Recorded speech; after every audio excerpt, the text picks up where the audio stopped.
Hello all, welcome to Mallu talks Arsenal. Hello, എല്ലാവർക്കും Mallu talks ആർസണലിന്റെ പുതിയൊരു match റിയാക്ഷനിലേക്ക് സ്വാഗതം. നമ്മൾ ഇന്ന് ഇവിടെ ഡിസ്കസ് ചെയ്യാൻ പോകുന്നത് ആസ്റ്റൺ വില്ല വേഴ്സസ് ആർസണലിന്റെ ഗെയിം വീക്ക് 2 നടന്ന മാച്ചിനെ കുറിച്ചാണ്. അപ്പം ഫസ്റ്റ് ഓഫ് ഓൾ ഒരു apologies for not making the video. ഞങ്ങൾക്ക് അന്ന് കുറച്ച് ബിസി ആയിപ്പോയി, അതുകൊണ്ട് ഞങ്ങൾക്ക് അന്ന് വീഡിയോ ഇടാൻ പറ്റിയില്ല. But here we are. അപ്പം എനിവേ, ഇന്നത്തെ ഡിസ്കഷന് വേണ്ടി ഞാൻ എൻ്റെ കൂടെ ആസ് യൂഷ്വൽ ഞാൻ സ്റ്റേജിലിട്ട് ആഡ് ചെയ്യുന്നത് die hard gooner fan Deepak bro നമ്മുടെ കൂടെ ഉണ്ട്. ഹലോ, കേൾക്കാം? പറയൂ. ദീപക് ബ്രോ. യെസ് ബ്രോ, അങ്ങനെ നമ്മൾ ഗെയിം വീക്ക് 2 ജയിച്ചിരിക്കുകയാണ്. Aston Villa 0, Arsenal 2. എന്താണ് അഭിപ്രായം? എന്റെ ബാക്ക്ഗ്രൗണ്ട് പിക്ചർ കണ്ടെത്താൻ അറിയില്ലേ? താരങ്ങളെല്ലാം ആ പിക്ചറിലുണ്ട്.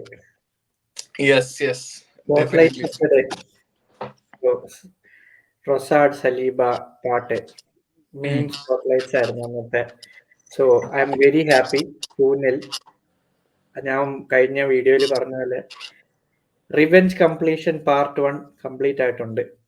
അതും 2-0 തന്നെ സ്കോർ ലൈൻ. മാർട്ടിനസിന്റെ ഒരു മിസ്റ്റേക്ക് ഗോള് കയറുന്നു. പ്രൊസാഡ് ഒരു സ്റ്റേറ്റ്മെന്റ് ഇടുന്നു. Partey getting back to his form as usual. Saliba the Rolls Royce. Ben വൈറ്റിന്റെ ഒരു ചെറിയ ബെൻ വൈറ്റ് അതാണ് ആ ഗെയിമിന്റെ സത്യം പറഞ്ഞ എല്ലാത്തിനെക്കാട്ടും എനിക്ക് ഹൈലൈറ്റ് ആയിട്ട് തോന്നിയത്. ദാറ്റ് ഇമ്പാക്ട് അവൻ ക്രിയേറ്റ് ചെയ്ത ആ ഒരു കലിപ്പ് സാധനം അവൻ ചെയ്ത് എനിക്ക് ഭയങ്കരമായിട്ട് ഇഷ്ടപ്പെട്ടു. ആ ഷിറ്റ് ഹൗസറി ദാറ്റ് വാസ് എപ്പിക് സാധനമായിരുന്നു. സോ ഒരു സാറ്റിസ്ഫാക്ഷൻ ആയിരുന്നു അല്ലേ? സാറ്റിസ്ഫാക്ഷനെ കാട്ടും ആടാ മോനെ എന്ന് പറഞ്ഞ് നമ്മൾ മറ്റേ കോരിത്തരിക്കില്ല, രോമാഞ്ചം വരുന്ന ഒരു സീനായിരുന്നു സത്യം പറഞ്ഞു. നമുക്കറിയാം മെഗിനെ നമുക്ക് കണ്ണെടുത്താൽ കണ്ടുകൂടാത്തൊരു പ്ലെയർ ആണ്. ആള് നല്ല പ്ലെയർ ഒക്കെയാണ്, പക്ഷെ is N absolute shit house അവരുടെ സൈഡിൽ നിന്ന്. അപ്പൊ അതിനെ കൗണ്ടർ ചെയ്യാൻ നമുക്ക് പണ്ടൊക്കെ ആയിരുന്നെങ്കിൽ നമ്മൾ ഇങ്ങനെയൊക്കെയുള്ള സിറ്റുവേഷനിൽ ഇങ്ങനൊന്നും അല്ലേ റിയാക്ട് ചെയ്യുന്നത്, നമ്മൾ മെന്റലി ഡൗൺ ആവും. പക്ഷെ ഇത് തിരിച്ചങ്ങ് കൊടുത്തു, ഒന്നും നോക്കിയില്ല, സ്പോട്ടിലായിരുന്നു. ഭയങ്കര ഒരു വല്ലാതൊരു സാറ്റിസ്ഫാക്ഷൻ തന്നെ കിട്ടിയൊരു സാധനം. ഞാനൊരു വേറെ ആംഗിളിൽ ഒരു വീഡിയോ കണ്ടായിരുന്നു. ലൈക്ക് അതർ സൈഡ്, നമ്മൾ ബെൻ വൈറ്റിന്റെ ഓപ്പോസിറ്റ് സൈഡിലെ ഫാൻസ് അവിടെ ഇരിക്കുന്ന അവിടെ ഒരു വീഡിയോ കണ്ടായിരുന്നു. ബെൻ വൈറ്റ് അടിച്ചിട്ട് അവരുടെ ടച്ച് ലൈനിൽ പ്രാക്ടീസ് ചെയ്യാൻ വേണ്ടി ഓടുന്ന ഏതൊരു പ്ലെയർ അവിടെ ഉണ്ടായി. അവന്റെ അടുത്ത് അവൻ എന്താണ് കാണിക്കുന്നതെന്ന് ഇങ്ങനെ എക്സ്പ്രഷൻ ഒക്കെ ഇട്ട് ചോദിച്ചപ്പോഴത്തേക്ക് ബെൻ വൈറ്റ് ഞാനൊന്നും ചെയ്തിട്ടില്ല, ഞാൻ ആ ഒരു കൈൻഡ് ഓഫ് ക്ലാസിക് ഒന്നും ചെയ്തിട്ടില്ല രീതിയിൽ ക്ലാസിക് ബെൻ വൈറ്റിന്റെ ആ ഒരു ടഗ് ലൈഫ് എന്നൊരു സാധനമായിരുന്നു സത്യം പറഞ്ഞു കഴിഞ്ഞാൽ. അതെ, ഇങ്ങനത്തെ പ്ലേയേഴ്സ് ഭയങ്കര റെയർ ആണ്. കാരണം നമുക്ക് ഫാൻ ഫേവറേറ്റ് ആണ്, എന്നാൽ അതേസമയം ടാക്ടിക്കലി ആണെങ്കിലും പ്ലെയർ വൈസ് ആണെങ്കിലും വളരെ കൺസിസ്റ്റന്റ് പെർഫോമൻസ് തരുന്ന ഒരു പ്ലേയേഴ്സിനെ അങ്ങനെ കിട്ടിയത് ഇപ്പൊ നമ്മൾ ആലോചിക്കും, 50 മില്യണ് നമ്മളന്ന് കുറെ പറഞ്ഞു. പക്ഷെ ഇന്ന് അതിനൊന്നും അതൊക്കെ എന്താ പറയാ, വലിയൊരു റിവാർഡായിട്ട് നമുക്ക് കിട്ടിയൊരു പ്ലെയർ ആണ്. അത് മാത്രമല്ല, എല്ലാ പ്ലേയേഴ്സും നമ്മുടെ പ്ലേയേഴ്സ് ഓടി എത്തി അവിടെ നമ്മുടെ പ്ലേയേഴ്സിനെ സലീബയ്ക്കാണ് ബെൻ വൈറ്റിനെ ഡിഫെൻഡ് ചെയ്യാൻ വേണ്ടി ഓടി എത്തുന്ന ആ ഒരു സാധനം, that was one other moment. നമുക്ക് സാധാരണ അങ്ങനെ കാണാറില്ല. 1-2 പ്ലേയേഴ്സ് വന്നാലും ബാക്കിയുള്ളൊരു സൈലന്റ് ആയിട്ട് മാറിക്കുന്ന കാണാറുണ്ടായിരുന്നു പണ്ടൊക്കെ. ഇപ്പൊ എല്ലാരും വരിക, we won't leave our players back, ഞങ്ങൾ എല്ലാരും ഒന്നാണ് എന്നൊരു സാധനം അതും പ്രൂവ് ആയിരുന്നു. സോ ഒരു യൂണിറ്റി ക്രിയേറ്റ് ചെയ്യുക, ഒരു ഫാമിലി പോലെയാണ് ഇപ്പൊ നമ്മൾ ഭയങ്കര കാണുമ്പോൾ ഒരു വല്ലാത്ത സന്തോഷവും ഒരു ഭയങ്കര പ്രൗഡ് മൊമെന്റ് ഒക്കെയാണ്. കാരണം ഇത്രയും നാൾ സപ്പോർട്ട് ചെയ്ത് വന്ന് ഇത്രയും നാളായിട്ട് സപ്പോർട്ട് ചെയ്യണം. അപ്പം ഇങ്ങനെ ഒരു സിറ്റുവേഷൻ നമ്മൾ കണ്ടിട്ട് വർഷങ്ങളായി. എന്റെ ഓർമ്മയിൽ തന്നെ ഇത്രയും സ്ട്രോങ് ആയിട്ടുള്ള ഒരു ഗ്രൂപ്പ് ഞാൻ കണ്ടിട്ടില്ല. അപ്പം എനിവേ, നമുക്ക് പതുക്കെ മാച്ച് അനാലിസിസിലോട്ട് തന്നെ നമുക്ക് കടക്കാം. സോ നമുക്ക് അപ്ഫീൽഡ് ചെയ്യുന്നത്, അതായത് ഗോൾ കീപ്പറിൽ നിന്ന് തന്നെ തുടങ്ങാം. ഡേവിഡ് റായ, അതാണ് ഡിസ്കസ് ഡേവിഡ് റായ ഷോഡ് എന്തെന്നാ ഭയങ്കര ഇംപ്രൂവ്മെന്റ് എനിക്ക് കാണുന്നുണ്ട്. ലൈക്ക് ലാസ്റ്റ് സീസൺ ആണെങ്കിലും വെൻ ആർച്ചറ്റ ബ്രോട്ട് ഇൻ ഡേവിഡ് റായ, ഒരു കമ്പാരിസൺ ഉണ്ട്. റാംസ്ഡെയിൽ ഇത്ര നന്നായിട്ട് ചെയ്തിട്ട് എന്തുകൊണ്ട് റായാനെ നമ്മൾ സൈൻ ചെയ്തു? Okay fine. അത് കഴിഞ്ഞിട്ട് ചില ഗെയിംസിൽ അവന്റെ ത്രൂ ബോൾസ് ആണെങ്കിലും ലോങ് ബോൾ പാസസ് ആണെങ്കിലും ഒക്കെ ബോൾ പ്ലേയിങ് എബിലിറ്റി കണ്ടുവന്നു. ഓക്കെ ഫൈൻ, നമ്മൾ യൂസ് ടു ആയി തുടങ്ങി റായയായിട്ട്. എന്നാലും റാംസ്ഡെയിലിന്റെ ആ ഒരു സേവ് ഒക്കെ ഇല്ലേ, ലൈക്ക് വെറൈറ്റി ടൈപ്പ് സേവ്സ് ഒക്കെ റായയിൽ മിസ്സിംഗ് ആയിരുന്നു. അതൊരു ഷോ സ്റ്റോപ്പിംഗ് സേവ്സ് ഒക്കെ കുറവായിരുന്നു റായയിൽ. ആ ബേസിസിൽ കമ്പാരിസൺ ഉണ്ടായി. Is Raya worth number 1? നമുക്ക് അതിലും അപ്ഗ്രേഡ് ചെയ്യേണ്ടി വരുമോ? ബട്ട് 16 ക്ലീൻ ഷീറ്റ്സ് കഴിഞ്ഞ സീസൺ ഹെൽപ്പ് ചെയ്തു. വിത്ത് ദ ബെസ്റ്റ്, ഞാൻ പറയാം, ഈ സീസണിൽ ഇപ്പൊ തുടങ്ങിയിട്ടുള്ളെങ്കിലും റായയുടെ ആ save one of the best saves ഈ സീസണിൽ വന്നിരിക്കുന്നത്. Not definitely it is top 2-ൽ വന്നേ പറ്റൂ. കാരണം ഈ as of now it is the best. ഇത് കൂടുതൽ എങ്ങനെ ഒരു സേവ് ഉണ്ടാവും അറിയില്ല. ബട്ട് അത് വേണമെങ്കിൽ ആസ്റ്റൺ വില്ല ഫാൻസിന്റെ സൈഡിൽ നിന്ന് നമ്മൾ പറയുവാണെങ്കിൽ it was a mistake from Watkins, ഒന്നുകൂടെ പ്ലേസ് ചെയ്യായിരുന്നു എന്നൊക്കെ പറയും. As an Arsenal fan that was an worldie save. നമുക്ക് റിഫ്ലക്സ് നോക്കണമല്ലോ, ഒരാളുടെ റിഫ്ലക്സ് അല്ലേ കാണിക്കുന്നത്. ലെസ് ദാൻ 3 സെക്കൻഡ്സോ 4 സെക്കൻഡ്സ് എങ്ങാണ്ടാണ് അത്രയും ഹൈറ്റിൽ ചാടി ഫുൾ ബോഡിയിൽ ഡയറക്റ്റ് ബാക്കിൽ ലാൻഡ് ചെയ്ത് ഒരു ആള് ജമ്പ് ചെയ്യണം. That is not possible for everyone. Not easy. It's not easy. Yes. അതെ. അപ്പം David Raya was absolutely brilliant yesterday and deserved man of the match. Deserving ആയിരുന്നു. പിന്നെ ഡിഫൻസീവ് ലൈനിലേക്ക് നോക്കിയാൽ തന്നെ നമുക്കറിയാം, William Saliba, Gabriel, right back Ben White, left back Timber, defensive unit ആയിരുന്നത് അല്ലെ. അതായത് ഈസി അല്ല ഇവർക്കൊരു മിഡ് ബ്ലോക്ക് ഇട്ടിട്ട് ചുമ്മാ ഒരു കൗണ്ടർ ചെയ്യാമെന്നൊക്കെ കഴിഞ്ഞ പ്രാവശ്യം ചെയ്ത പോലെ ചെയ്യാമെന്ന് വിചാരിക്കുക. അവർ ഒരു പരിധി വരെ സക്സീഡ് ആയി, പക്ഷെ ഇറ്റ് ഈസ് നോട്ട് ഈസി. അത് ഇന്നലെ കാണിച്ച ഒരു ഗെയിം ആയിരുന്നത്. ടിംബർ എസ്പെഷ്യലി, ടിംബറൊക്കെ ആ ഒരു ഫിസിക്കാലിറ്റി അവിടെ മെയിൻറ്റെയിൻ ചെയ്യാൻ പറ്റി ടിംബർ ഉള്ളതുകൊണ്ട്. ഈ ഇന്നലത്തെ കളിയും കഴിഞ്ഞ സീസണിലെ 2 കളിയിലെ ഒരു സിമ്പിൾ ഡിഫറൻസ് ഞാൻ പറഞ്ഞുതരാം. കഴിഞ്ഞ സീസൺ 2 കളിയിലും ലെഫ്റ്റ് ബാക്ക് ആയിട്ട് സിൻജെങ്കോ കളിച്ചപ്പം ബെയ്ലി എന്നൊരു പ്ലെയർ ഈസി ആയിട്ട് അവനെ കട്ട് ചെയ്ത് ഫോർവേഡിൽ പോയി ക്രോസസ് കുറെ ആ സൈഡിൽ നിന്ന് വന്നു. ബെയ്ലിക്ക് ഇപ്രാവശ്യം ഒന്നും ചെയ്യാൻ പറ്റില്ല. Timber close Tim down. Bailey fast player ആണ്. ടിംബർ ആ ഫാസ്റ്റ് പേസിനെ മെയിൻറ്റെയിൻ ചെയ്ത് അവനെ ബ്ലോക്ക് ചെയ്തു. അതിലും വേണമെങ്കിൽ ചെറുതായിട്ടൊന്നും വേണം പറയാം, ബെൻ വൈറ്റിന്റെ സൈഡിൽ നിന്നായിരുന്നു ഇപ്രാവശ്യം കൂടുതലും ക്രോസസ് വന്നോണ്ടിരുന്ന അവരുടെ. That does not take away Ben White's defensive skills, but ടിംബറിന്റെ ആ സൈഡിൽ നിന്ന് ഇപ്രാവശ്യം വന്നില്ല. That was the highlight and the difference, clear difference. എന്നും പറഞ്ഞ ടിംബർ വാസ് നോട്ട് പെർഫെക്റ്റ്. ടിംബറിന്റെ സൈഡിൽ നിന്ന് മിസ്റ്റേക്ക് ഉണ്ടായി, ടിംബറിന് ഇമ്പ്രൂവ് ചെയ്യാനുള്ള കുറെ ഭാഗങ്ങളുണ്ടായി. ബട്ട് വാട്ട് ഹി ഡിഡ്, ഒരു ഗെയിം സ്റ്റാർട്ട് ചെയ്യുന്ന ആദ്യമായിട്ടാണ് ഈ സീസണിൽ. കഴിഞ്ഞ സീസൺ ഫസ്റ്റ് കളിച്ചത്, പിന്നെ ഇപ്പോഴാണ് ഗെയിം സ്റ്റാർട്ട് ചെയ്യുന്നത്. With that taken into consideration, it was a good performance. Yes, definitely. നമ്മൾ ഡിഫൻസീവായിട്ട് നമ്മളിപ്പം പറയേണ്ട കാര്യമില്ല. കാരണം ഇപ്പോഴത്തെ ഒരു റെക്കോർഡ് അനുസരിച്ച് കഴിഞ്ഞ ലാസ്റ്റ് നമുക്ക് അവയാണോ അതോ ഹോൾ ഓഫ് 2024 ആണോ എന്ന് എനിക്ക് കൃത്യമായിട്ട് അറിയത്തില്ല. പക്ഷെ ടോട്ടൽ ഇൻ 24 നമ്മൾ കൺസീഡ് ചെയ്തിരിക്കുന്നത് ആകെ 3 ഗോളാണ് എന്നാണ് എന്റെ വിശ്വാസം. In total which is crazy എന്നല്ല, എന്താ പറയാ, മൈൻഡ് ബ്ലോയിങ് ആയിട്ടുള്ള സ്റ്റാറ്റ്സ്. വേറൊരു സ്റ്റാറ്റ്സ് ഞാൻ കണ്ടത്, അത് എത്രത്തോളം ശരിയാണെന്ന് അറിയില്ല. ഒരു സീസൺ സ്റ്റാർട്ട് ചെയ്യില്ലേ, നോട്ട് സീസൺ സ്റ്റാർട്ട്, ഒരു ഇയർ സ്റ്റാർട്ട് ചെയ്യില്ലേ 2024. ഇപ്പൊ let's say 2000 from Jan till now, out of 20 games Arsenal have won 18 games. ഒരു streak. They have just lost one or a draw in Premier League. Yes. Which has been done only by 3 or 4 clubs. It's crazy അല്ലേ. നമുക്ക് ഇപ്പോഴും ആ ഒരു V are just win, ആ ഒരു trophy ജയിക്കാന്നുള്ളൊരു അത് മാത്രമേ ബാക്കിയുള്ളൂ. കാരണം until that everything is perfect എന്ന് തന്നെ വേണം പറയാം.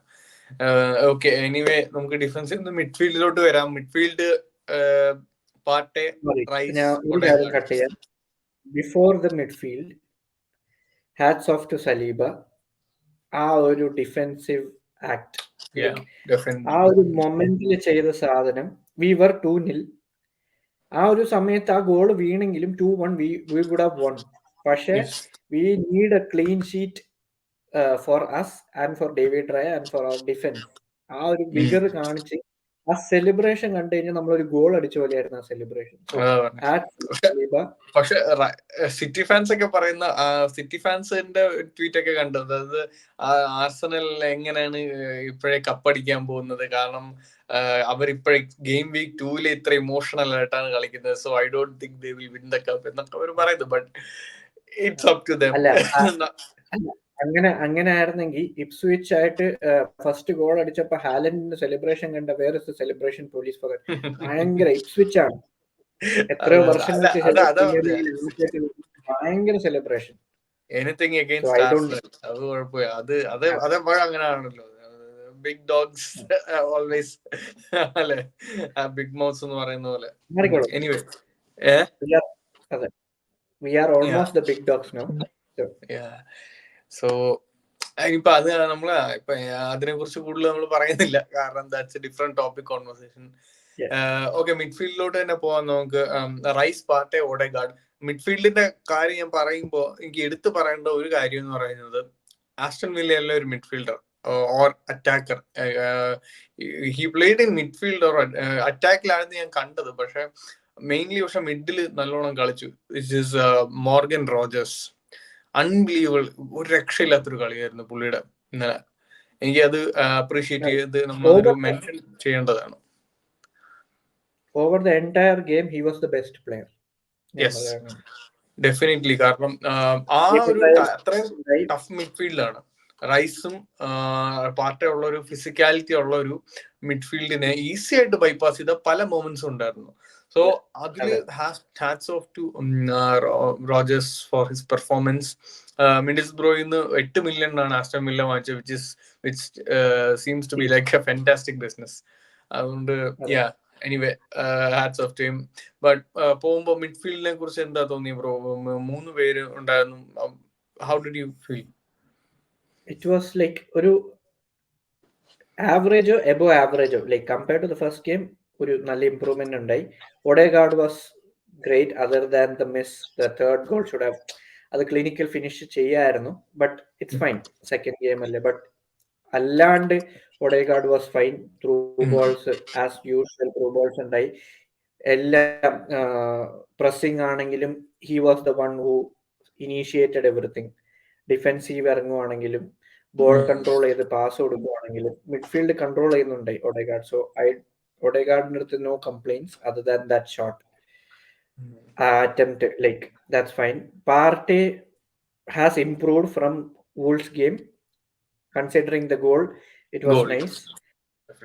പിന്നെ റൈസിനെ 8 കളിപ്പിച്ചതിൽ എനിക്ക് അത്രയ്ക്ക് ലൈക്ക് there were moments, പക്ഷെ മൊത്തത്തിലൊരു ഫ്ലെയർ, റൈസിന്റെ ആ ഒരു ഫ്ലെയർ കാണാൻ പറ്റിയില്ല. So Rice needs to improve in number 8. റൈസിന്റെ ഞാൻ കഴിഞ്ഞ സീസൺ കണ്ട ഒരു ടാക്ലിംഗ് ഒന്നും അധികം കാണുന്നില്ല. പുള്ളി അത്രയും കമ്മിറ്റഡ് ആയിട്ടുള്ള ഒരു ടാക്ലിംഗ് ഒന്നും ഈ സീസൺ അത്രയും, മേ ബി പ്രോബബ്ലി ബിക്കോസ് കാരണം റൈസിന് നമ്മൾ പറയാത്തതിന്റെ റീസൺ ഹി പ്ലേഡ് ഇംഗ്ലണ്ടിന് വേണ്ടി കളിച്ചു. അതിനിടയിൽ അത്രയും ഹെവി ഡ്യൂട്ടി കഴിഞ്ഞിട്ടാണ് പിന്നെയും വന്ന് കളിക്കുന്നത്. സോ നമുക്ക് അതും കൺസിഡർ ചെയ്യണം. ഒഡെഗാർഡ് എന്ന് പറയുമ്പോൾ ഒഡെഗാർഡൊക്കെ ഫ്രഷ് ആണ്. ഒഡെഗാർഡിനൊന്നും ഒരു ഇന്റർനാഷണൽ ടൂർണമെന്റ് ഒന്നും ഇല്ലായിരുന്നു. സോ അങ്ങനെ നോക്കുമ്പോൾ Odegaard was ready for it. Rice and Saka എന്നൊക്കെ പറയുമ്പോൾ റൈസ് അത്രയും ഒരു ടഫ് സീസൺ കഴിഞ്ഞിട്ട് വീണ്ടും ഒരു ഹൈ സ്ട്രെസ്ഡ് ആയിട്ടുള്ള ഒരു ഇന്റർനാഷണൽ കോമ്പറ്റീഷനിൽ കളിച്ചിട്ടാണ് പിന്നെ ഇങ്ങോട്ട് വരുന്നത്. സോ ഡെഫിനറ്റ്ലി നമ്മൾ അത് കൺസിഡർ ചെയ്യണം റൈസിന്റെ കാര്യത്തില്. അതുകൊണ്ട് റൈസിൽ നമുക്ക് ഇപ്പോഴേ ഉടനെ ഒരു ഇൻ കപ്പിൾ ഓഫ് ഗെയിംസ് അത് ശരിയായി വരും എന്ന് തന്നെ വിശ്വസിക്കാം. അതെ, അത് മാത്രമല്ല റൈസ് നമ്മുടെ ടീമിന് ഡിഫെൻസീവ് ലൈനിൽ നല്ല ഇതുള്ളത് കൊണ്ട് ചുമ്മാ ഇപ്പോഴേ ടാക്കിളൊക്കെ ചെയ്ത് ഇഞ്ചറി വരണ്ട, like playing a safe game എന്നാണ് എനിക്ക് ഫീൽ ചെയ്യുന്നത്. പിന്നെ is trying to integrate more into number 8 than number 6. So അത് പഠിച്ചു വരുന്ന, ആ സ്കിൽ ലെവൽ പഠിച്ചു വരുന്നതിന്റെ ഒരു മേ ബി ടൈം ആയിരിക്കാം, അത് ജെല്ലായി വരുന്നതിന്റെ ഒരു ടൈം ആയിരിക്കാം. So let's hope. നമുക്ക് സമയമുണ്ടല്ലോ, ബ്രൈറ്റൺ ഗെയിം കഴിഞ്ഞ ഇന്റർനാഷണൽ ബ്രേക്ക് ഉണ്ട്. സോ അതൊക്കെ ഒരു ടൈം ഫ്രെയിം ആയിട്ട് എടുക്കാം, യൂസ് ടു ആയിട്ട് വരാൻ. ഓക്കെ നമുക്ക് എന്തായാലും ഫോർവേഡ് ലൈനിലോട്ടും കൂടെ പോവാം. Martinelli, Havertz, Saka. So very much disappointed വിത്ത് മാർട്ടിൻ. എന്താണ് ലൈക്ക് എനിക്ക് ഭയങ്കര ഇഷ്ടമുള്ള ഒരു പ്ലെയർ ആണ്, പക്ഷെ എന്താണ് അവൻ ഉദ്ദേശിക്കുന്നത് ലൈക്ക് മനസ്സിലാവുന്നില്ല. To be fair, like he needs to improve a lot. എനിക്ക് പണ്ട് പറഞ്ഞുകൊണ്ടിരുന്ന പ്രോബ്ലംസ് തന്നെയാണ് പുള്ളിക്ക് ഇപ്പോഴും ഉള്ളത്. എല്ലാം ഓക്കെയാണ് ആക്ച്വലി, പുള്ളി ചെയ്യുന്ന എല്ലാ ആക്ഷൻസും കറക്റ്റ് ആണ്. ബോൾ റിസീവ് ചെയ്ത് ഡ്രിബിൾ ചെയ്ത് പുള്ളി പല ട്രിക്സ് ഒക്കെ ചെയ്യാൻ നോക്കുന്നുണ്ട്. പക്ഷെ ഒരു 0.2 ഡിലേ എപ്പോഴും ഉണ്ട് പുള്ളിയുടെ ഫൈനൽ ഔട്ട്പുട്ടിന്. അത് പുള്ളി ഇതുവരെ മനസ്സിലാക്കിയിട്ടില്ല. ആ എൻഡ് ലൈൻ പോയിട്ടുള്ള പുള്ളിയുടെ ഒരു ആക്ഷൻ, അത് അതിന് മുമ്പേ ആണെങ്കിൽ കുറച്ച് മുമ്പ് ഒരു സെക്കൻഡ് അല്ലെങ്കിൽ 1/2 സെക്കൻഡ് മുമ്പേ ആ ആക്ഷൻ ചെയ്താൽ ഭയങ്കര ഇമ്പാക്ട് ഉണ്ടാക്കും. കഴിഞ്ഞതിന് മുമ്പത്തെ സീസൺ ഉണ്ടായിരുന്നു പുള്ളി 15 ഗോൾസ് അടിച്ച സീസൺ. ആ സീസണൊക്കെ പുള്ളി ഒരുപാട് ഈ ഇൻസൈഡ് ഇപ്പൊ സാക്ക കൊടുക്കുന്ന പോലെ അകത്തോട്ട് കട്ട് ചെയ്തൊരു ക്രോസസ് കുറെ ആ സമയത്ത് കൊടുത്ത എനിക്ക് ഓർമ്മയൊക്കെ ഉണ്ടായിരുന്നു. അതുപോലെ ഇപ്പൊ അത്രയും കാണുന്നില്ല, കാരണം പുള്ളി കൂടുതലും ആ ലൈനിൽ അങ്ങോട്ട് ഡ്രിബിൾ ചെയ്ത് പുള്ളി ട്രൈയിങ് ടു സ്കോർ ചെയ്ത് കോൺഫിഡൻസ് വരാൻ നോക്കുവാണ്. എങ്ങനെ ഡെസ്പറേറ്റ് ആണ് സ്കോർ ചെയ്യാൻ. അതാണ് കാണിക്കുന്നത്. ടീമിന് വേണ്ടി കളിക്കുന്നതിനെക്കാട്ടും ഇൻഡിവിജ്വൽ ആയിട്ട് സ്കോർ ചെയ്തൊന്ന് കോൺഫിഡൻസ് വരാനാണെന്ന് എനിക്ക് തോന്നുന്നു. So that becomes selfish at times. അങ്ങനത്തെ സിറ്റുവേഷൻസ് കാണുന്നു. പിന്നെ ലാക്ക് ഓഫ് കോൺഫിഡൻസ് നല്ല രീതിക്ക് കാണുന്നുണ്ട്. സോ അത് ഇംപ്രൂവ് ആയി കഴിഞ്ഞാൽ, ആൻഡ് ടു ബി ഫെയർ ട്രൊസാർഡിന്റെ ആ പെർഫോമൻസും കൂടെ കഴിഞ്ഞപ്പം കോൺഫിഡൻസ് നല്ല രീതിക്ക് കുറവായിരുന്നു. സോ 99% ട്രൊസാർഡ് ബ്രൈറ്റൺ ആയിട്ട് സ്റ്റാർട്ട് ചെയ്യണം. ലൈക്ക് ആ lack of celebration from Trossard also like kind of A statement. ഞാൻ ഇത്രയും പെർഫോം ചെയ്തിട്ട് എനിക്ക് സ്റ്റാർട്ട് കിട്ടുന്നില്ല എന്നുള്ളൊരു ഇൻഡയറക്റ്റ് മെസ്സേജ് ആകാം. സോ ട്രൊസാർഡ് ആക്ച്വലി ഇപ്പം നമുക്ക് കോമ്പറ്റീഷൻ ഫോർ പ്ലേസസിന് വേണ്ടി തന്നെയാണ് ട്രൊസാർഡിനെ പോലൊരു പ്ലെയറിനെ കൊണ്ടുവന്നിരിക്കുന്നത്. And is delivering in A very high standard അല്ലെ. നമ്മുടെ ഏതൊരു പ്ലെയറിനെ വെച്ച് നോക്കിയാലും ഹീസ് ദ ബെസ്റ്റ് ഫിനിഷർ. ആ ഒരു ഫസ്റ്റ് ടച്ചിൽ അതിനെ ഗോളാക്കുക എന്ന് പറയുന്നത് അതൊരു ഭയങ്കര സംഭവമാണ്. നമ്മുടെ എത്ര പ്ലെയേഴ്സ് ഉണ്ട് നമുക്ക് സ്കോറിംഗ് പൊസിഷൻസിൽ ഫസ്റ്റ് ചാൻസ് എടുക്കാതെ ഒന്ന് വെയിറ്റ് ചെയ്ത് അടിക്കുന്ന ഒരുപാട് പ്ലേയേഴ്സ് ഉണ്ട്. ഇവൻ സാക്കി ആണെങ്കിൽ, ഒഡേഗാർഡ് ആണെങ്കിൽ, ഹാവേർട്സ് ആണെങ്കിൽ, ഇവരെല്ലാവർക്കും ഉള്ള ഒരു സെയിം കോമൺ ഇഷ്യൂ അതാണ്. ആ ഒരു പൊസിഷനിൽ കിട്ടുമ്പോ അടിക്കുന്ന ഒരു പരിപാടി ഇല്ല. ട്രൊസാർഡ് ഈസ് ഡിഫറെന്റ്, ലീത്തലാണ്. അതെ, പ്ലേയേഴ്സിന് ഷൂട്ട് ചെയ്യാൻ മടിയാ. എന്തോ ഷൂട്ട് ചെയ്ത് കഴിഞ്ഞാൽ എന്തോ ഒരു അവർക്ക് നെഗളിപ്പ് പോലെ സീനാണ്. Trossard was completely different beast. പക്ഷെ എനിക്ക് ട്രൊസാർഡിന്റെ ഒരു കാര്യം പറയുന്നത്, the number of games Trossard start ചെയ്യുന്ന പെർഫോമൻസ് നോക്കിക്കഴിഞ്ഞാലും ഇമ്പാക്ട് സബായിട്ട് വരുന്ന പെർഫോമൻസ് നോക്കിക്കഴിഞ്ഞാലും ഇമ്പാക്ട് സബായിട്ട് വരുന്ന ഗെയിംസിലാണ് ട്രൊസാർഡ് ഭയങ്കരമായിട്ട് ഷൈൻ ചെയ്തിട്ടുള്ളത്. സ്റ്റാർട്ട് ചെയ്യുന്ന അവിടെയാണ് ഇത് കോൺഫ്ലിക്റ്റ് ആവുന്നത്. കാരണം നമുക്ക് ട്രൊസാർഡിനെ ഒക്കെ സ്റ്റാർട്ട് ചെയ്യാമെന്ന് പറഞ്ഞ് ആക്ച്വലി ആർട്ടറ്റ ഒരുപാട് മത്സരങ്ങളിൽ സ്റ്റാർട്ട് ചെയ്യിപ്പിച്ചിട്ടുണ്ട്. അവിടെയാണ് നമുക്കൊരു ചെറിയ ട്രൊസാർഡ് സ്റ്റാർട്ട് ചെയ്യുമ്പോൾ അത്രയും അങ്ങോട്ട് എഫക്റ്റീവ് ആവുന്നില്ല എന്ന് നമുക്ക് തോന്നും.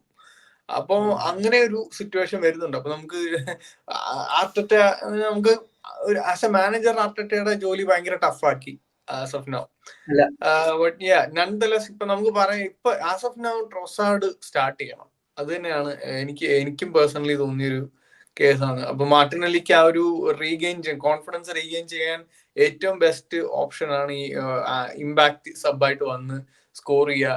And if he can do it, I mean ഭയങ്കര ഒരു ഇമ്പാക്ട് ആകാൻ പറ്റുന്ന ഒരു പ്ലെയർ ആണ് മാർട്ടിനെല്ലി. നമുക്കറിയാം ടാലന്റ് എന്താണെന്ന്. പക്ഷെ ക്രൂഷ്യൽ മൊമെന്റ്സിൽ ഈ പറഞ്ഞ ട്രൊസാർഡിന്റെ എക്സ്പീരിയൻസ് ഭയങ്കര ഗുണം ചെയ്തിട്ടുണ്ട് നമുക്ക്. എനിവേ മൂവിങ് ഓൺ ടു നമുക്ക് ഹാവേർട്സും സാക്കയും മൂവ് ചെയ്യാം. ബാക്കി അറ്റാക്കേഴ്സ് ഹാവേർട്സ് മൊമെന്റ്സ് ഉണ്ടായി, കുറെ നല്ല നല്ല മൊമെന്റ്സ്. പക്ഷെ ഹൈലൈറ്റഡ് മൊമെന്റ്സ് ഞാനിപ്പം 2 ദിവസം കഴിഞ്ഞിട്ടാണല്ലോ നമ്മളിപ്പം ഡിസ്കസ് ചെയ്യുന്നത്. സോ അപ്പം പെട്ടെന്ന് ചിന്തിക്കുമ്പം ഹാവേർട്സിന്റെ ഹൈലൈറ്റഡ് മൊമെന്റ് ഗെയിമിൽ എനിക്ക് തോന്നുന്നത് 80th മിനിറ്റ് എങ്ങാണ്ട് നമ്മുടെ ബോക്സിന്റെ അങ്ങോട്ടേക്ക് ഒരു ഡിഫെൻസീവ് ടാക്കിൾ ഉണ്ടായി. ഹാവേർട്സ് ബാക്കിൽ ഇറങ്ങി ബോൾ എടുത്തിട്ട് ബാക്ക് ട്രാക്ക് ചെയ്ത് ബോൾ എടുത്ത് പാസ് ബോൾ വിൻ ചെയ്തിട്ട് നമ്മുടെ ഡിഫൻസ് സ്ട്രോങ് ആക്കിയത് ഒരു ആ ഒരു മൊമെന്റ് ആണ് എനിക്ക് സത്യം പറഞ്ഞാൽ ഇപ്പൊ ഓർമ്മ വരുന്നത് പെട്ടെന്ന്. സോ ഒരു പ്ലെയറിന് നമ്മളിപ്പം ലെറ്റ്സ് ഇപ്പം മാർട്ടിനെല്ലി അല്ലെ ട്രൊസാർഡിന്റെ കാര്യം നമ്മൾ ആലോചിക്കുമ്പോൾ ആ ഗോളാണ് ഫസ്റ്റ് ഓർമ്മ വരുന്നത്. ഇപ്പൊ ആസ് എ പ്രോപ്പർ സ്ട്രൈക്കർ ഞാനിപ്പോ സ്ട്രൈക്കറിന്റെ ഒരു ഡിഫെൻസീവ് മൊമെന്റ് ആണ് ഇപ്പൊ ആലോചിക്കുന്നത്. സ്ട്രൈക്കിംഗ് മൊമെന്റ് എനിക്ക് റീകോൾ ചെയ്യാൻ പറ്റുന്നില്ല. സോ അത്രയ്ക്ക് ഇമ്പാക്ട് കുറവായിരുന്നു ആസ് എ സ്ട്രൈക്കർ ഹാവേർട്സിന്റെ. പക്ഷെ എന്നാ ഡുവൽസ് വിൻ ചെയ്യുന്നുണ്ട് അവിടെ ഇവിടെയൊക്കെ. സോ ചില പാസുകൾ ഉണ്ടായി, അതൊക്കെ okay. But he needs like കുറച്ചും കൂടി ഇമ്പാക്ട് വേണം ആസ് എ പ്രോപ്പർ സ്ട്രൈക്കർ ആയിട്ട് നമ്മുടെ ടീമിന് ഇറങ്ങുമ്പം. He needs to have good impact in that. അതുപോലെ ആണെങ്കിലും മൊമെന്റ്സേ ഉണ്ടായുള്ളൂ. Like he was silent more or less in the game. കൂടുതൽ നേരം സൈലന്റ് ആയിരുന്നു. അവര് ഡബിൾ ടീം ചെയ്യുമായിരുന്നു. ബട്ട് അതാണ് സാക്കയുടെ ഒരു സാക്കയ്ക്കൊരു നല്ലൊരു ചാൻസ് ഉണ്ട്. സാക്ക ആക്ച്വലി നല്ലൊരു സേവ് ആയിരുന്നു. ഫിനിഷ് ചെയ്യാണ്ട് സേവ് അല്ല, ഒരെണ്ണം പാസ് ചെയ്തു. അല്ലാണ്ട് ഫിനിഷ് ചെയ്യേണ്ട ഒരു സാധനം പാസ് ചെയ്യാൻ നോക്കി മാർട്ടിനസ് ഡിഫ്ലക്ട് ചെയ്ത് ഇതാ ലെഫ്റ്റ് വിങ്ങിലോട്ടൊരു പാസ് ഇടാൻ നോക്കി, നടന്നില്ല. മാർട്ടിനസിന്റെ കൈ കൊണ്ടത് he should have tried just shoot ചെയ്യാൻ നോക്കി, അതായിരുന്നു, അത് ചെയ്തില്ല. പിന്നെ ബട്ട് ആ ഇമ്പാക്റ്റിലേക്ക് ആ ഒരു അസിസ്റ്റ് കൊടുത്തു. That was a major impact. അത് ആ ഒരു അറ്റംപ്റ്റ് പാർട്ടേക്ക് കൊടുത്തതും. So that is one of the best impacts. അല്ല സത്യം, ഇറ്റ്സ് സാക്ക എന്ന് പറയുമ്പോൾ നമുക്കറിയാം എത്ര ഇതാണെങ്കിലും ഒരു 7 out of 10 കൺസിസ്റ്റന്റ് ആയിട്ട് തരുന്ന ഒരു പ്ലെയർ ആണ്. വളരെ ക്വസ്റ്റനിൽ റെയർ ആയിട്ട് വരും അതിലും കുറച്ചൊരു റേറ്റിംഗ് തരത്തുള്ളൂ. But as a whole it was a good defensive performance എന്നും പറയാം. It's a good performance. പക്ഷെ ഞാൻ ഫസ്റ്റ് അവേ ഗെയിമാണ്. കഴിഞ്ഞ സീസണിലെ 2 ഗെയിംസിന്റെ സിറ്റുവേഷൻസ് ഒക്കെ കൺസിഡർ ചെയ്തിട്ട് second game of the season away പോയിട്ട്, അതും Aston villa being A strong team, top 4 contenders, ഇത്രയ്ക്ക് ഇമ്പാക്റ്റില് 2-0 ക്ലീൻ ഷീറ്റ്. അതെന്റെ ഗൂഗിൾ എടുത്ത് സെർച്ച് ചെയ്ത് നോക്കിയാൽ, അല്ലെ പ്രീമിയർ ലീഗിന്റെ സൈറ്റ്സിലൊക്കെ കയറി കഴിഞ്ഞാൽ സ്കോർ ലൈൻ നോക്കുമ്പോൾ 2-0, ദാറ്റ്സ് ഇറ്റ്. അത്രേ ഉള്ളൂ. എല്ലാം നോക്കിക്കഴിഞ്ഞാൽ ഡിഫൻസ് ആണല്ലോ നമ്മൾ ക്ലീൻ ഷീറ്റ് മെയിൻറ്റെയിൻ ചെയ്തത്. Arsenal and Liverpool are the only teams to have clean sheets. Like ഇനിയും കൺസീഡ് ചെയ്യാത്ത 2 ടീമേ ഉള്ളൂ.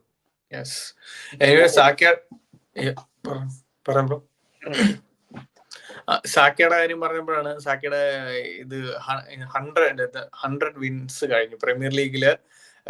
4 പ്ലേയേഴ്സ് ഇതുവരെയും ഇത്രയും ഷോർട്ട് ടേമില് 100 വിജയങ്ങൾ പ്രീമിയർ ലീഗില് ജയിച്ചിട്ടുള്ളൂ. ലെജൻസ് ആണ് ബാക്കി എല്ലാവരും. നമുക്കറിയാം വെയിൻ റൂണി പോലെയുള്ള വലിയ വലിയ പ്ലേയേഴ്സിന്റെ ലിസ്റ്റിലാണ് സാക്ക പോന്നിരിക്കുന്നത്. So it's a proud moment നമുക്ക് പറയാം. കാരണം സാക്കയാണെങ്കിൽ നമ്മൾ മറ്റേ ഒരു അക്കാഡമി നമ്മൾ കണ്ട്, ലെഫ്റ്റ് ബാക്കിൽ കണ്ട്, ലെഫ്റ്റ് മിഡിൽ കണ്ട്, ലെഫ്റ്റ് വിങ്ങിൽ കണ്ട്, അവസാനം റൈറ്റ് വിങ്ങില്, അങ്ങനെ ഒരു ഫുൾ പ്രോഗ്രഷൻ കണ്ട ഒരു ഫാൻസ് എന്നുള്ള നിലയ്ക്ക് നമുക്ക് ഭയങ്കര പ്രൗഡായിട്ട് തോന്നിയ ഒരു മൊമെന്റ് ആണ് അത്. Moving on to the manager Mikel Arteta. ആർട്ടറ്റയുടെ ഒരു ഇൻട്രസ്റ്റിംഗ് സ്റ്റാറ്റ് ആണ് ഇത്. ആക്ച്വലി ഈ യുഎസിലെ 10 അവേ ഫോമില് നമ്മുടെ 10 അവേ ഗെയിംസിൽ നമ്മൾ 9 വിൻസ് ആൻഡ് 1 ഡ്രോ. അതാണ് ഇപ്പൊ നമ്മുടെ സ്റ്റാറ്റ്സ്. എന്താ തോന്നുന്നത് ബ്രോ? കാരണം അവേ ഫോം ഇത്ര സ്ട്രോങ് ആണ്, അപ്പൊ ഹോമിലാണോ പ്രശ്നം? എന്താണ്? കഴിഞ്ഞ സീസൺ വരെ നമുക്ക് ഹോമിലായിരുന്നു കൂടുതലും പ്രശ്നം. അവേ നമ്മൾ നല്ല ക്ലീൻ ഷീറ്റ്സ് ആണെങ്കിലും നല്ല സ്കോറിങ്ങും എല്ലാം ഫ്ലോ ഉണ്ടായി കഴിഞ്ഞ സീസൺ. ഈ സീസൺ നോക്കിക്കഴിഞ്ഞാൽ ഹോമിൽ ഇപ്പം വോൾസിന്റെ ഗെയിമിലും that was not that bad. നല്ലൊരു കളിയായിരുന്നു. 2-0. ഇപ്പൊ എല്ലാരും വേണം പറയും ചെൽസി വോൾസ് 6-2, ആ വോൾസിനാണ് നമ്മൾ 2-0. But consider it was our first game. എനിക്ക് അതിലും തോന്നിയത് എന്താന്ന് വെച്ച് കഴിഞ്ഞാൽ വൂൾസ് വർ ലൈക്ക് നമുക്കെതിരെ കളിച്ചപ്പം കൺസർവേറ്റീവ് ആയിട്ട് ഗോൾ കൂടുതൽ കൺസിഡർ ചെയ്യരുത്, ഇമ്പാക്ട്ഫുൾ ടീമാണ്, സ്ട്രോങ് ടീമാണെന്ന്. ഇതിപ്പോ ചെൽസിയുടെ കൂടെ കളിച്ചപ്പോ നമുക്ക് തിരിച്ചടിക്കാൻ പറ്റും എന്നുള്ള 100% വിശ്വാസത്തിൽ ഇത്തിരി ഓവർ കോൺഫിഡൻസ് കയറി കളിച്ചു. ഡിഫൻസ് അവര് ചിന്തിച്ചും കൂടിയില്ല. അതുകൊണ്ടുള്ള പ്രശ്നം മാത്രം. ഞാൻ കളിയുണ്ടായിരുന്നു. സോ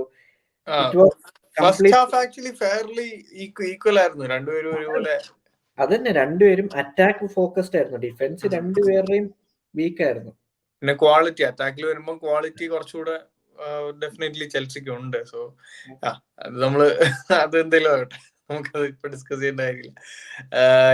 സോ ആർട്ടറ്റയുടെ ഒരു ഇപ്പം നോക്കുവാണെങ്കിൽ പുള്ളി ബിൽഡ് ചെയ്തെടുത്തിരിക്കുന്ന ഒരു മെന്റാലിറ്റിയും ഒരു സ്ട്രക്ചറും ഒക്കെ ഭയങ്കരമായിട്ട് ബെനിഫിറ്റ് ചെയ്ത് തുടങ്ങിയിട്ടുണ്ട് നമുക്കിപ്പോ. കാരണം അവയൊക്കെ നമുക്ക് ഒരു അവയ മത്സരം എന്ന് പറയുമ്പോൾ നമുക്ക് ഭയങ്കര ഏത് അവയാണേലും ഫസ്റ്റ് തൊട്ട് ലാസ്റ്റ് വരെ ഉള്ള അവയ മത്സരം ആണേലും നമ്മൾ ഒരു ടെൻഷൻ ഉണ്ട്. പക്ഷെ ഇപ്പൊ നമുക്കറിയാം സ്പേഴ്സും സിറ്റി അവയുണ്ട്. അപ്പൊ നമുക്കൊരു പ്രതീക്ഷയുണ്ട്, ഓക്കെ നമുക്ക് എന്തെങ്കിലുമൊക്കെ ചെയ്യാൻ പറ്റും. ഇപ്പൊ സ്പേഴ്സിനോട് പോയി ജയിക്കാം, അല്ലെങ്കിൽ സിറ്റിയോടെ പോയി പോയിന്റ് എങ്കിലും എടുക്കാം, ഓർ മേ ബി വിൻ, അങ്ങനെയുള്ള ഒരു സിറ്റുവേഷനിലോട്ട് നമ്മൾ എത്തി. സോ ഇതൊരു ഭയങ്കര വലിയൊരു അച്ചീവ്മെന്റ് ആണ് ആക്ച്വലി ഈ ഒരു കാര്യത്തിൽ. അപ്പം ഇപ്പൊ ആർട്ടറ്റ എമറി ഡിബേറ്റ് ഉണ്ടായിരുന്നു കഴിഞ്ഞ ആഴ്ച, ഒരു വലിയൊരു ഓൺലൈൻ ഇഷ്യൂ ആയിരുന്നു, ഡിസ്കഷൻ ആയിരുന്നു. പക്ഷെ നമുക്ക് പറഞ്ഞില്ലേ, the right person at the right time എന്നുള്ളതേ ഉള്ളൂ. Unai Emery was not the right person, Arteta is the right person, and Unai Emery is definitely the best person for Aston Villa as well. അതുകൊണ്ട് നമ്മൾ അത് ഒരിക്കലും ആ ഒരു കോച്ചിനെ disrespect ചെയ്തുകൊണ്ട് നമുക്ക് ആർട്ടറ്റൈസോ ഭയങ്കര സംഭവം അങ്ങനെയൊന്നുമില്ല. Definitely Unai Emery is the more experienced, more best coach. But context matters എന്നുള്ളതേ ഉള്ളൂ. യെസ്, സോ അതാണ്. അപ്പൊ ഇതൊക്കെയാണ് മാച്ച് അനാലിസിസ് ആയിട്ട് നമുക്ക് ഇന്ന് ഇവിടെ സംസാരിക്കാനുള്ളത്. അപ്പോ ഇനിയിപ്പോ നമുക്ക് ആസ്റ്റൺ വില്ല കഴിഞ്ഞു, നെക്സ്റ്റ് ഇനിയും ബ്രൈറ്റൺ അറ്റ് ഹോം ആണ് അടുത്ത ആഴ്ച. അപ്പൊ നമുക്ക് അതിന്റെ ഒരു മാച്ച് വീഡിയോയും കൂടെ അടുത്ത ആഴ്ച മാച്ച് മുമ്പായിട്ട് നമ്മൾ ചെയ്യുന്നുണ്ടാവും. സോ അതിനുവേണ്ടി ഹോപ്പ്ഫുള്ളി നിങ്ങൾക്കൊക്കെ നമ്മുടെ വീഡിയോ ഇഷ്ടപ്പെടുന്നുണ്ട് എന്നാണ് നമ്മൾ വിചാരിക്കുന്നത്. ബട്ട് ഡെഫിനറ്റ്ലി ഡു കമന്റ് ചെയ്യുക. നിങ്ങൾ കമന്റ് ചെയ്യുന്നതനുസരിച്ച് നമുക്കിത് മനസ്സിലാക്കാൻ പറ്റും. ഇപ്പൊ എന്തെങ്കിലും മാറ്റം വരുത്തണം എന്നുണ്ടെങ്കിലും നമുക്ക് നിങ്ങളുടെ അഭിപ്രായങ്ങൾ അറിയണം. So please do comment, like the video if you ഇഷ്ടപ്പെട്ടെങ്കിൽ ലൈക്ക് ചെയ്യുക, മറ്റ് ആർസണൽ ഫാൻസിന് ഷെയർ ചെയ്യുക, അവരും ഡിസ്കഷനിൽ ഇൻക്ലൂഡഡ് ആവട്ടെ. പിന്നെ നിങ്ങൾക്ക് ഡിസ്കഷനിൽ വരണം എന്നുണ്ടെങ്കിൽ ഇൻസ്റ്റഗ്രാമിൽ ഞങ്ങളുടെ പേജിൽ മെസ്സേജ് അയക്കുക, നമുക്ക് അതിനനുസരിച്ചുള്ള അറേഞ്ച്മെന്റ്സ് ചെയ്യാം. സോ അപ്പം നമുക്ക് പതുക്കെ ഇന്നത്തെ ഒരു വീഡിയോ പതുക്കെ വൈൻഡപ്പ് ചെയ്താലോ? ഈ വീക്കെൻഡ് പ്രീ മാച്ചിന് മുന്നേ ചാമ്പ്യൻസ് ലീഗിന്റെ ഒരു സംഭവം ഉണ്ട്, ഡ്രോ ആണ് ഈ തേഴ്സ്ഡേ. സോ അതും നമുക്ക് ഡിസ്കസ് ചെയ്യാം. തേഴ്സ്ഡേ ഈവനിങ് ഒരു മേ ബി ഒരു ലൈവ് സ്ട്രീമോ അല്ലെങ്കിൽ ഒരു വീഡിയോ എന്തെങ്കിലും നമ്മൾ ചെയ്യുന്നുണ്ടാവും ചാമ്പ്യൻസ് ലീഗ്. കാരണം ചാമ്പ്യൻസ് ലീഗ് ഈ സീസൺ നമുക്കറിയാം ഒരു ഡിഫറെന്റ് ഫോർമാറ്റ് ആണ്. അപ്പം looking forward to that as well.